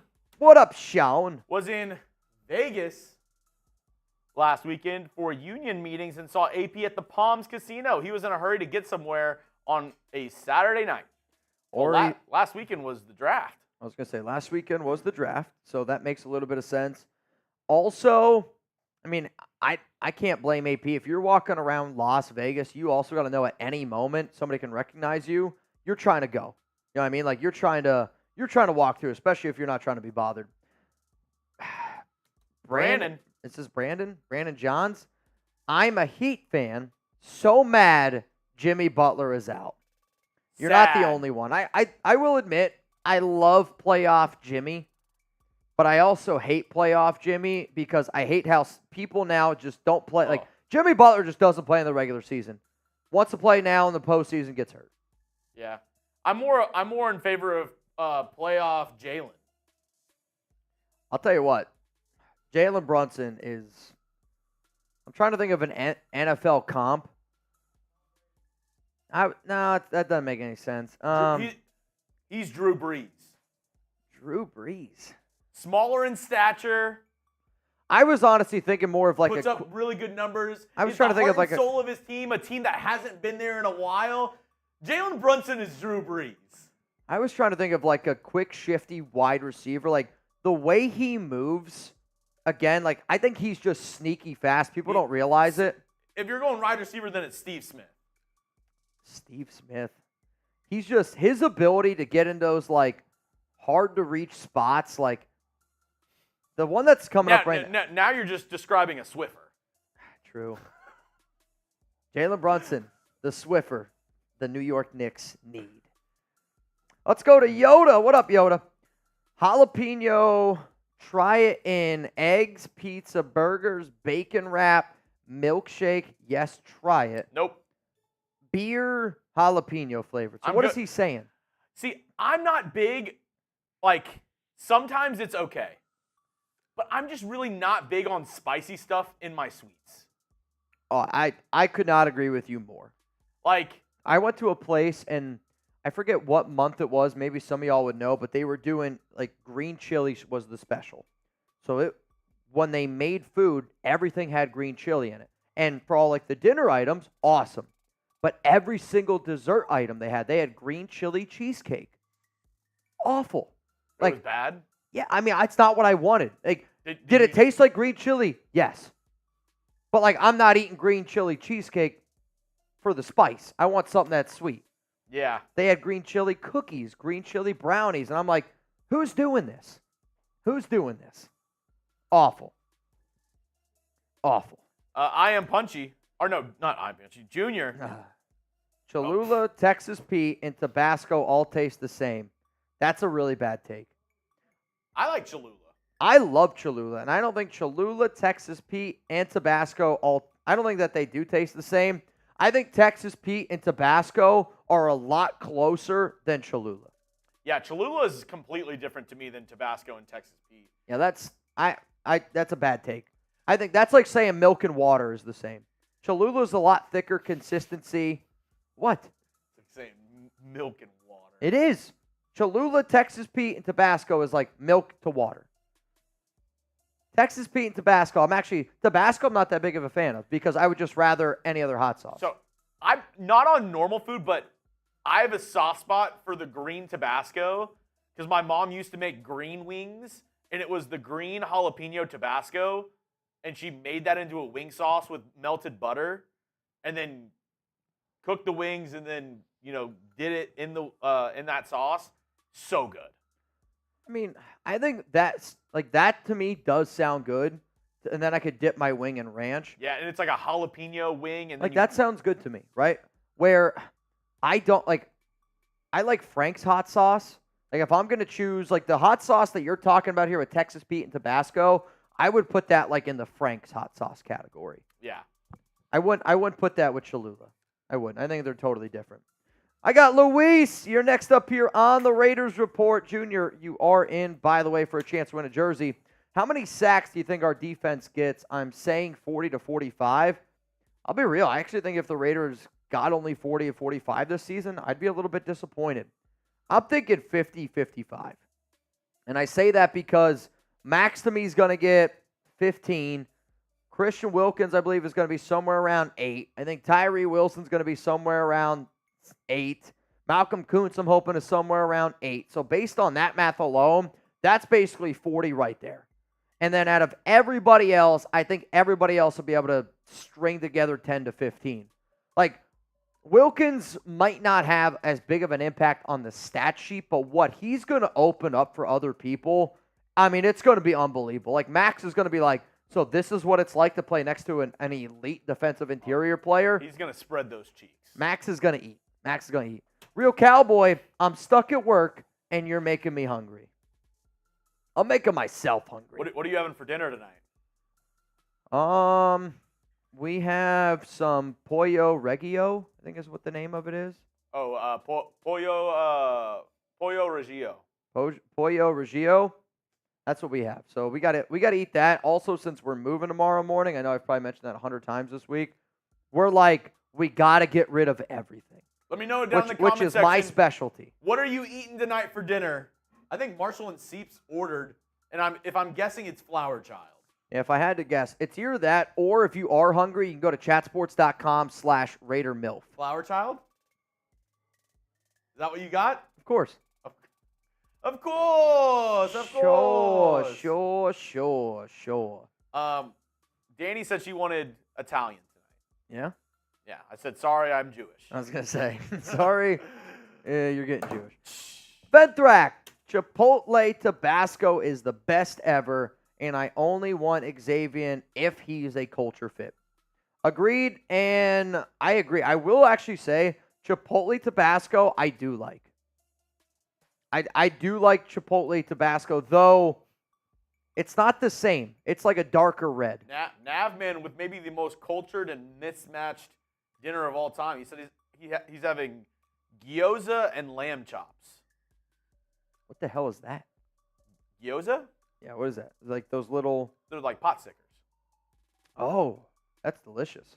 That and then just lamb chops. Lamb chops and gyoza. I mean, I'm kind of jealous. It's probably better than what I'm going to have. Sounds good. Though lamb to me is very hit and miss. Like, sometimes lamb smells funky to me. I love lamb. I like lamb, but I like lamb if it's covered in a sauce. Or it's like, it's got to be covered in something. Lamb with some tzatziki? I think is good, but also I need lamb to be covered in something. Yeah. Where I don't think I would just be able to eat lamb by itself. Where like if I eat steak or chicken, I want to be able to taste the meat. Lamb, I don't know. I think I'm going to get me and Danny a small margarita pizza, which the place we go to, their margarita pizza, they use white sauce. Oh, okay. So it's white sauce, cheese, tomatoes, and basil. Sounds gas. And then we usually get their baked ziti with meat sauce. Alex and I had an Italian weekend like 2 weeks ago, and we just ordered so much Italian food. It hits. It hits every time. Darth, what do you call a cheap circumcision? A ripoff. Darth, that's one of your best. I'm not going to lie. I'm stealing that one. I'm going to steal that one, Darth. That's one of your best. That's one of your best ones. That was one of your best ones. All right. Last segment coming up right now, and then we're going to do our races and dip on out. Yep. Coming up. Our final circumcision here on the Raiders Report. We are talking about cuts. Exactly. It's coming up here. We're going to get into some surprise cut candidates, or some of you would say surprise ripoffs. Ready? 3, 2, 1. Let's get it going. Raider Nation, what's going on? It's Mitchell Renz here, host of the Raiders Report. And coming up on today's show, we're going to be looking at some surprise cut candidates that the Las Vegas Raiders could have after the 2024 NFL Draft. Let's face it, if we're going to sit up here and say that Antonio Pierce and Tom Telesco crushed it, that also means that some people might be out of a job. But I do want to say this again. It is surprise cut candidates. Very, very important statement right there. If the Raiders end up moving from any of these players out there, we will break it all down. But also, to make sure that you're not on the hot seat, I want you to hit that subscribe button. I want you to turn on those notifications, because I know the people that are subbed and I know the people that aren't subbed. And I know that about 40% of the people that watch the show are not subscribed to the Raiders Report. So if you could do me a solid, hit that subscribe button so you are not on the hot seat. So the cut candidates that you're about to see coming up here on the show, I have ranked them from least surprising to the most surprising. Now, the way that I also thought of this show is based on not like the Raiders cutting them right now, but also if the Raiders, when cut down day does happen, which is all the way in August, if some of these dudes end up getting cut, are we going to be surprised? That's kind of how I thought about it. So coming in here at number 5, the least surprising of the bunch, I'm going to go with Brandon Facyson, cornerback. And the reason why that I went with this is because the Silver and Black, they drafted 2 corners, okay? And the fact that they drafted a corner in Devonshire in round 7, also Richardson in round 4, tells me that they did want to add a little bit of depth there. And if you cut Facyson, which is the biggest reason why he ends up making the show, is because if you cut him, you save $2.6 million, and you're only going to eat $350K. Let's face it here. He's got zero money guaranteed left on his contract. He's going to be a free agent next offseason. If you're the Raiders and you want to focus a little bit more on some of this youth talent instead of a guy that was injured for basically the entire season last season, why not do it? I also think that the Raiders are trying to find this longer, lanky corner, something that they have in a Nate Hobbs, Jack Jones. That's what Ja'Cory Bennett's built like. Richardson, Devonshire, also kind of built like that as well. So if you can move on from a Facyson and then give another opportunity to one of these younger players, that's kind of what this MO is, because he was a slow corner before the Raiders signed him. And again, this is a McDaniels and Ziegler signing. After the injury, I get it. He's a little bit of a big-bodied player, but to me, he's more of a zone corner than he is a man corner. So I don't really think that he's all that great of a fit. But I did want to play a game because recently on this show, I broke down my 53-man roster projections for the Las Vegas Raiders. And I got to a point where I was like, I had to pick between Sam Webb, Brandon Facyson, Ja'Cory Bennett. If you could only keep one player from this list right here, because this might actually happen, especially if the Raiders add a Stephon Gilmore, Xavien Howard, another starting caliber safety. This organization's probably going to have to keep just one. So if you could keep just one, you're going to go with Ja'Cory Bennett, Brandon Facyson, Sam Webb. Let me know down below. And judging by most of the votes that are coming in on our live show, from James Johnson, Yoda Jenkins, Tadashi, Vincenzo, Blizzy, Celtic, Raider, everybody is saying Ja'Cory. I know Bennett really struggled last season. But then also, you can see that he has athletic ability. His technique just needs a lot of work. And I'm hoping in year 2 with Patrick Graham, you saw a guy like Trevon Merrick struggle a little bit in year 1, had a much better year 2. Sometimes that second year is very, very critical for a player who needs a lot of coaching. And let's face it, Ja'Cory Bennett did not have a lot of coaching last season. only when AP took over. Let's go to number 4 here. It's Byron Young at defensive tackle. And I know that the Raiders did not draft any defensive tackles. I understand that. But, to me, the number one player that I am the most confident from last year's class that's not going to be a part of this team, it's Byron Young, for the simple fact of they signed a bunch of defensive tackles and they spent a lot of money on that interior defense already. I also know that the way that they look at Tyree Wilson, they want him to play on the interior. If you cut him, you save $446. You eat you eat $842. I just know that, to me, when you look from top to bottom, the amount of defensive tackles that are on this team, it's a hard pill for me to swallow, figuring out a way that he ends up making this team. Because right now, he's the 6th best defensive tackle, and maybe if you consider Tyree Wilson a defensive tackle, he might even be number 7 on that list. The Raiders, they decided to bring back Nesta Jade Silvera. The Raiders, they decided to bring back Marquand McCall, right? These were 2 players that got signed to future contracts very, very quickly. Then you had a guy like Shannon. You had a guy like Fox as a UDFA. What if one of those guys pop up out of nowhere? If I'm the Raiders, I look at Byron Young and I go, I didn't draft him. He did not impress me last season. Why do I have to end up keeping him on this team? So one of the reasons why I'm bringing him up now is because if you're an NFL team out there and you missed on defensive tackle in the draft and you want to take a 7th-round flyer on a guy, I'm telling you right now, if a team offered the Raiders a 7th-round pick in the 2025 drafts, hell, I think if you offered the Raiders a 7th-round pick in the 2026 draft, they would take that right now for Byron Young, which is why he ends up making this list here. Before I get into the top 3 surprise cut candidates, Mother's Day, man, it's right around the corner. And to make sure that you don't get cut and that you're not on the hot seat, get your special lady in your life something nice at chatsports.com/RaiderMom. That link's going to be available to y'all down in the comments, down in the description. We got mom jerseys. We got T-shirts. We have, what are they called? Wine, a little wine cooler holder. We got a coffee holder.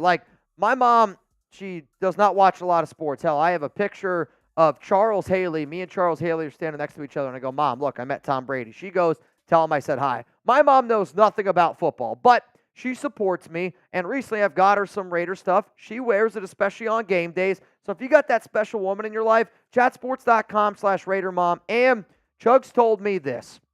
Only the real ones, okay, only the daring, will go to chatsports.com/RaiderMilf.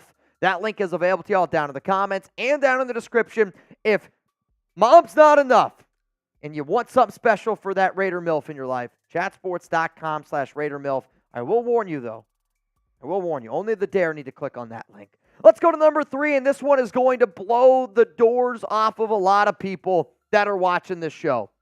Michael Gallup at wide receiver. And I got to give a little credit to somebody who was watching our show live on Monday when we were breaking all this down, and I kind of sat up there. He sent in a super chat, and I go, he's 100% right. I don't think that Michael Gallup is a lock to make this roster because of his health.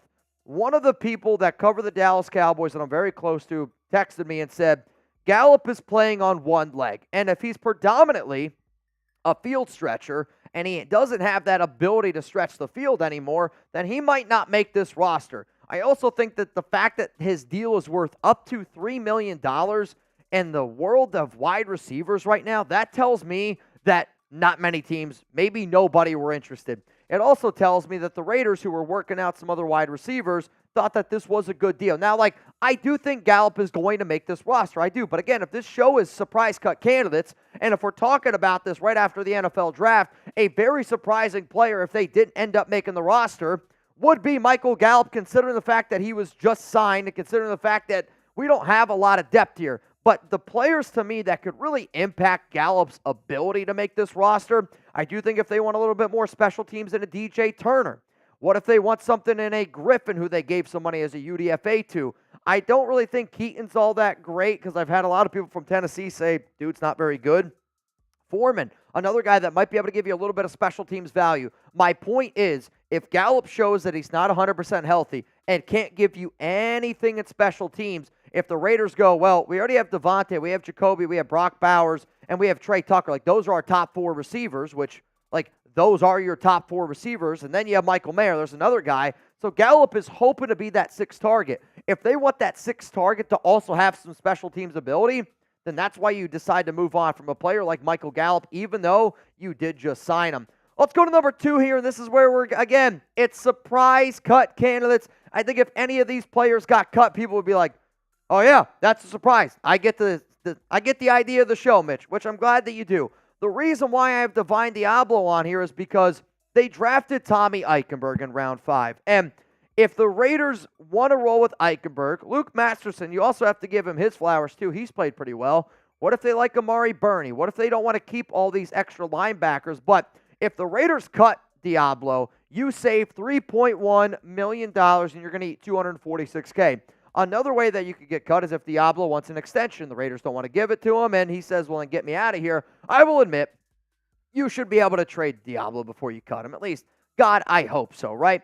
And there should be a team out there willing to give you something for a player who does have his athletic ability. Yes, he's had a lot of injuries, but again, you're talking about a dude on his final year of his deal, and what if they drafted Eichenberg to be that other main starter? What if he's better than Diablo, right? Like, what if we enter a world here where Eichenberg shows that he can be better than Divine Diablo, and the Raiders look at Divine as going, well, I'd rather go young. I'd rather go with Amari Burney, Eichenberg, Luke Masterson, and I can save $3 million. I can use that $3 million. I can invest that in a position of need. Maybe it's a corner. Maybe it's another tackle. But I know that the least important position to Patrick Graham, to this defense, is the linebacker position. So if I know that I can save a little bit of money and move on from Diablo, it's just somebody to keep in mind. All Raider fans want Divine to work out because every single person knows that this guy is an athletic freak. It's just he has never been able to put it together up here. I hope that this is the year that he figures it out. Let's play a game, though. You got to pick one to keep, right? We talked about this a little bit earlier with the corners, and when I did my 53-man roster projection, I go, if the Raiders decide to only keep 4 linebackers, to me, you're going to move on from one of these names right here. Do you move on from Luke Masterson? Do you move on from Amari Burney? If you could only keep one, are you keeping Masterson? Type LM. Or are you keeping Amari Burney? I want you to type AB.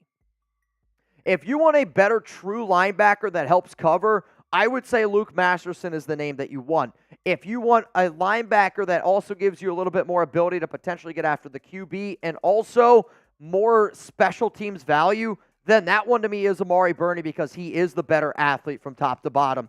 The last name, and this is the most surprising of the bunch, Thayer Munford Jr. Hear me out. What if Delmar Glaze beats out Thayer Munford? And then Munford's just upset, doesn't love what he's dealing with, and that could be an option to potentially move on.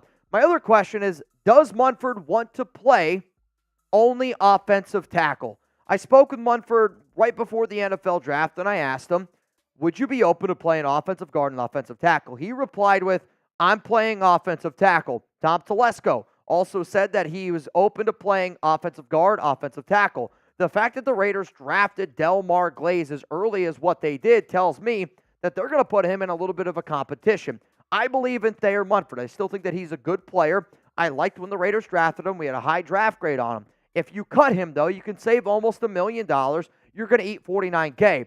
What if the Raiders tell Thayer Munford, we want you to play offensive guard, and Munford doesn't love that idea? What if he gets beat out by a Delmar Glaze and gets very unmotivated? He also is not part of this regime. He also was not part of the regime that had the former offensive line coach. Like, I think because you have a different offensive line coach, a different head coach, a different, coach really realistically from top to bottom, and a different OC and Luke Getsy, you could see a lot of things that we think is certain can totally change really, really quickly here. And because Munford is a 7th-round pick with that former regime and could get beat out by Glaze, it's a possibility. That's why I decided to put him up here as a surprise cut candidate. So one more time here are my top 5 surprise cut candidates, and I just want to say that I really think that most of these players do end up making the roster. And the important word in this segment is surprise. But I hope that I was able to paint a good enough picture of what could happen if this guy ends up getting moved on from. And realistically, I wanted to do this show because I made a video right before the NFL draft, 5 surprise players that the Raiders could take at 13. Number 2 on that list was Brock Bowers. So this team, year in and year out. Right when you think you got them figured out, they go, not so fast, sweetheart. And then they do something a little bit different. That's what this show is. Hopefully you enjoyed it. And if you did, tell your friends, subscribe to the Raiders Report. I'm trying to grow this thing. Let's get to 200,000 subs by the start of the season. More touchdowns this year from the wide receiver or tight end. So Bowers, in this case, is a tight end. So you're saying more touchdowns from Devontae, Jacoby, Trey compared to Bowers, Michael Mayer, Harrison Bryant. Yes. It's wide receiver. It's got to be. I mean, if I said Bowers and Mayer versus just Devontae and Jacoby, I'm going to bet on Devontae. If you Devontae Adams or Bowers and Mayer, what about that? I don't know. Even that, I'd probably still bet on Devontae. Also, I mean, you have to think, how many passing touchdowns do you think there's going to be? Well, if they're going to win MVP, the sweet spot's 32. 32. You think 32? I hope. I'm a rich man if we get to 30. If Gardner throws 32 touchdowns, I might be a rich man. I would say for the Raiders this season, an honest number of touchdowns that I would want this organization to get. 25. I was going to say about 25 and a half was probably where I put them more in the less. Derek had 24 a few years ago. If it's 25, I could see whatever quarterback it is, either Gardner Minshew or AOC, leaning on the run game, maybe getting them down the field and then getting some of those touchdowns that are within, 5-10 yards where the tight ends could come into play. They're going to have opportunities. And I would say if our tight end this room can combine, if our tight end room this year can combine for 10 touchdowns, I'd say that's a good year. Where Bowers gets like 5, Mayer gets like 4, and Bryant catches 1 himself. I think Mayer could get like 7 or 8. Yeah. Unless you don't think he's going to improve from last year. It's not that I think Mayer is not the one that's going to improve. It's just I don't see AOC or Gardner slinging 30-something touchdowns. Like Devontae, to me, I gotta give Devontae 10 touchdowns. In my mind, I'm like, let's give Devontae 10. All right, so we just said 26. That means 16 touchdowns to go around. You know what I mean? Like, maybe Devontae only gets 8, but even that, right? I mean, Jacoby's going to run into a few. Mayer's going to run into a few. Tucker's going to run into 1 or 2. Like, it's just how many touchdowns are going to go around? That's probably the bigger question. Yeah. Now, if they had a legit MVP quarterback that's throwing 40, then yeah, I think Michael Mayer has a shot to score 10 touchdowns. Brock Bowers has a shot to score 8 or 9 touchdowns. We'll see, though. All right, final chance to get in our deals today. Remember, $5 Super Chat. You get in for a Raiders Report jersey raffle. $20 Venmo at Mitchell Renz 365. You get a chance to win a little bit of money, which right now, as it stands, my mouse dead. Right now, as it stands, $20 Venmo, you would win $70. Charles G, you in. Scott Eckert, you in. And you know what? The next person that enters this race, I'm going to give you 2 ducks. I'm going to give you 2 ducks, next person that enters the race. Evil Chuggs, Olive Garden is the only correct Italian food. What's crazy is there was a part of me that thought this. When I lived in Danville, Pennsylvania, whenever I was the a kid, fancy Italian restaurant in my hometown, Olive Garden. I hate on it now. I don't think I've been to an Olive Garden in probably, I went in college one time. Maybe in 4 years. I legit don't know the last time I went to an Olive Garden. Whenever you're a kid and you go to Olive Garden, it hits. I will say, there's a part of me that would love to go to an Olive Garden after like one of our banger shows and just crush food. Just some salad and breadsticks. Dude, I just absolutely crush food. Another really good chain Italian place. Have you ever been to Carrabba's? Yeah. Carrabba's better than Olive Garden. Is that a bad take? I mean, I don't think so. I You like Olive Garden more still? No, I mean, I would say they're both, depending on what you want. Fair. Dustin, country boy. I would say maybe the entrees lean a little bit more towards Carrabba's, but the salad and breadsticks carry. I guess my other thing is, I'll be real, I won't eat too many breadsticks because I don't want to take up my appetite. Oh, bad. All right, I guess. Then you just take the other food home and then you have another meal. Yeah, but I'd rather just get 2 entrees then. Why not? Do it. You're paying for 2 entrees. Yeah, I know, but I also don't want to sit there and eat 3 sticks of bread. Oh, Olive Garden bread, worth it. Yeah, one piece of bread. That's like how many of those, like those That's cheddar like- that's like- biscuits? Yeah, that's like saying you go to Texas Roadhouse and you only eat 1 roll. I don't think I've ever had a roll from Texas Roadhouse. Oh! I actually don't think I've ever had one. I've only been there once, but I don't think I've ever eaten there. You've never had a Texas Roadhouse roll. I haven't. I guess I got to do it. We've got to order DK, Texas Roadhouse tomorrow for lunch. Book it. Perfect. I won't be here. Love the draft coverage, boys. Appreciate the hard work. I'm glad that you had a good time. I know sometimes when we do those crazy shows, there's some parts of it where there's a lot of shenanigans that get mixed in there. And we will shenanigan. But I hope when people see, like, yeah, we do a lot of that crazy, stupid stuff, we also still really try to, back up our work, and we do put a lot of time and effort into the draft, and we're going to put a lot of time and effort into a lot of things this offseason. Junior, in case you were wondering, K. Dot cooked Drake. Oh, snap. Did he? I've been seeing a lot of this back and forth stuff, which, again, I'm not really too much into my free time goes to, Alex, Chuck, the Raiders. Like, that's what I do. I've been following along, though, with Graf. Like, Graf right now has been the one helping me out with all this stuff going on in the rap. I'm not very a cultured person. Like, I don't know a lot about politics. I don't know. I know football. I know the Raiders. That's kind of what I stick to. What? Dude, Taino said he was shopping at the store in one of the RO4L Real One for Life t-shirts. And he said somebody stopped him at the store, and he couldn't really understand what he was saying, but the only 2 words that he could understand was Raiders and Chuggs. Oh, really? Dude, that's sick. That's sick. I'm glad that we finally found Jim. That's good to know. That's good to know. Yoda, Celtic Raider, we have the new idea. Wait, via 93 Navman, Celtic Raider, we have the new idea for Manscaped. He said Momscape. Momscape. I'll tell you this.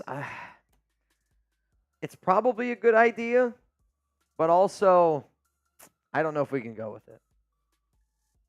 I don't know if I'm the right man to make that pitch. We'll send it over to them, see what they have to say. We'll send it to Manscaped. We'll send it to him. All right, I'm going to refresh my phone here. I'm going to see who's getting that extra entry. I'm going to go ahead and let's run the race for... Trevor Pont was the name, and Trevor Pont. I guess the only new one is the elephant one. Yep. Trevor Pont gets 2. Isaac Hernandez, you in. And then Anthony Green is in. So right now, $20 Venmo, you would win $110. As it stands right now. You would win $110 as it stands right now. All right, so the first duck race, that's going to be for a jersey. The second duck race is going to be for some money. I just want to make sure that I document all of this. Jersey from Tuesday. What are you going to go with? You're going to go animals, critters, holiday? I don't know. What do you guys think? What kind of race should we go with? And then after this, we are going to get out of here.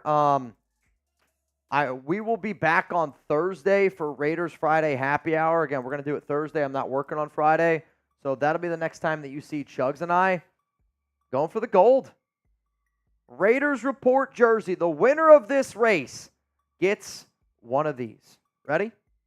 3, 2, 1, go. This is also a really big ship. I mean, you think about it, this is a gigantic ship. It's a cruise. Dude, I don't know. Big luck! Big luck right now. This is actually what I think big luck looks like. Oh, yeah. There's not a doubt in my mind.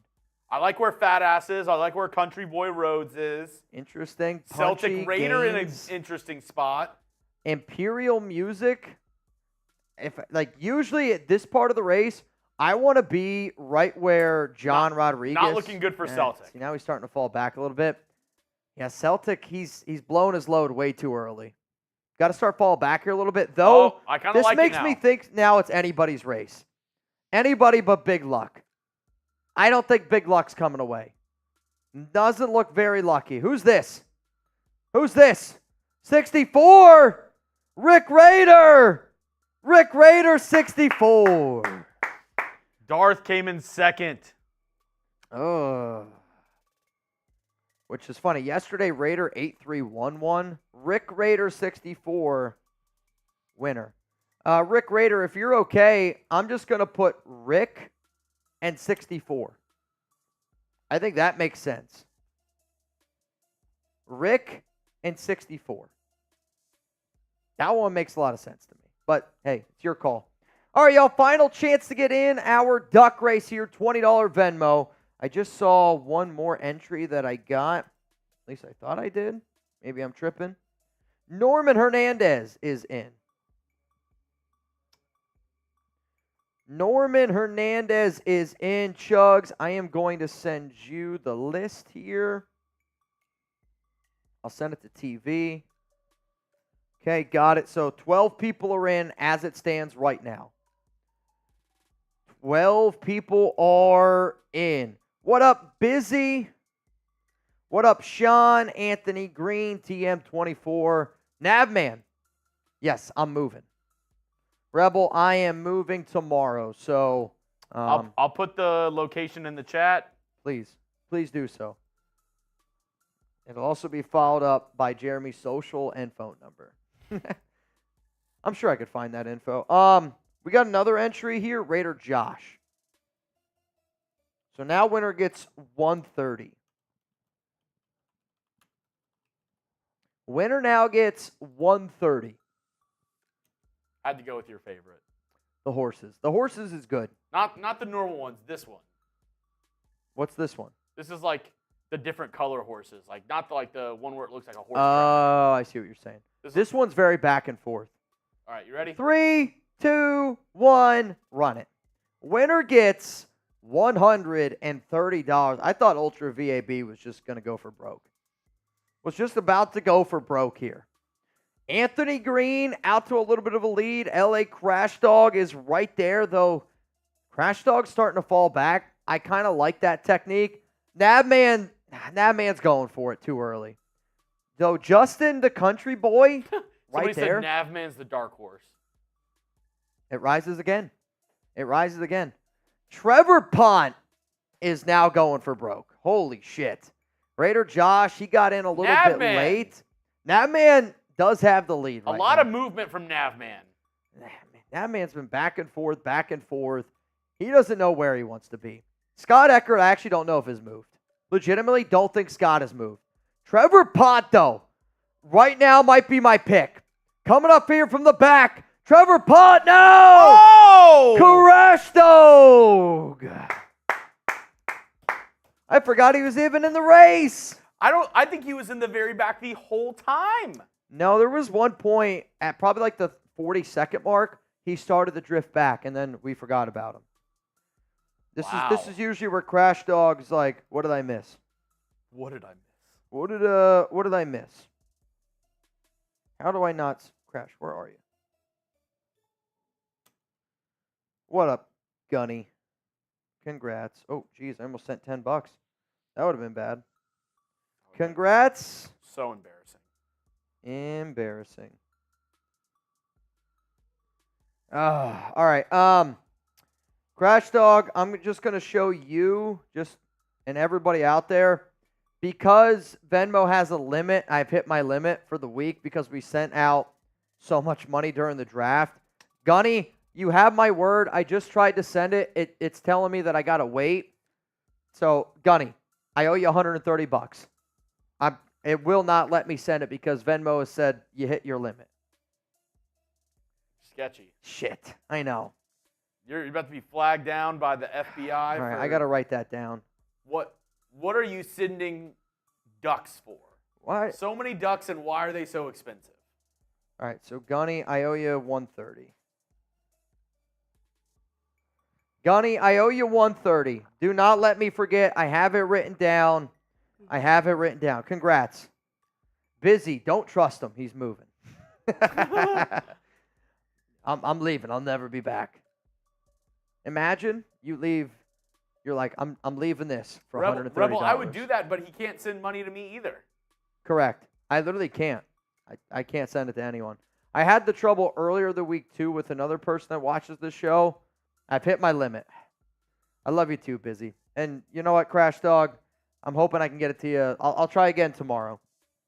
But I do got to get going here. If you don't know, I'm moving. Next time you'll see Chuggs and I is going to be on Thursday. It's going to be our happy hour show.